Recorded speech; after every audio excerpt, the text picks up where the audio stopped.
I want to talk about how we can make things a little bit easier. So we know that 100 divided by 100 is of course going to be 1.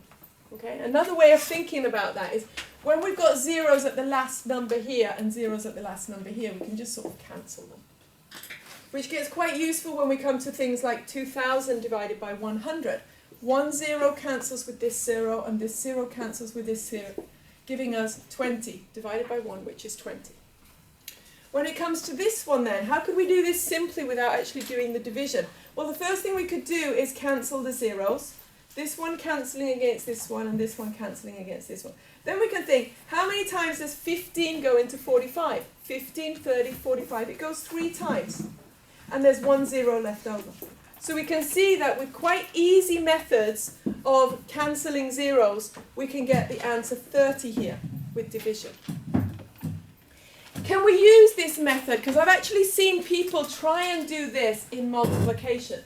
I saw a child once say 10 times 12,000. Here's a 0 that can cancel with that 0, giving me the answer 1,200.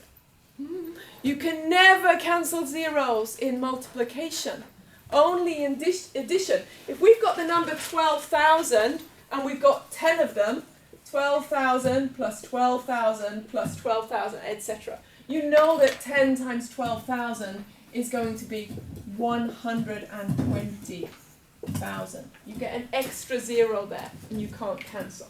So is there something we can do with multiplication then that would make it a little bit easier? Yeah, we can do a method of doubling and halving. Okay? If I multiply this 5 by 2, I would get 10 here. If I multiply this 5 by 2, I've got to do the opposite to my divide here. I'd have to multiply by a half. A half of 6.4 is 3.2. Now, this is really easy. 10 times 3.2 is 32, which was much easier than having to do that as setting it all up. So you can actually manipulate multiplication to make it easier by doing the method doubling or halving, or multiplying by 3 and multiplying by a third, dividing by 3. So you multiply one number by 2 and you divide the other number by the same number. So let's have a look at this one then. 16 times 12.5. Well, if I multiply the 12.5 by 2, I'd get 25. If I multiply this one by 2, I have to divide this one by 2. That would give me 8. So this one that was quite complicated, if I was to calculate this with an uppställning, setting everything up, it would take me ages. But this one is now really easy, because 4 lots of 25 is 100. So 8 lots of 25 is just 200. So look how much time I've saved by manipulating my multiplication. Okay? This one would have taken 5 minutes probably. This one took me 3 seconds. What can I do here then? Well, if I multiply 25 by 4, I would get 100 here, and that would be really nice.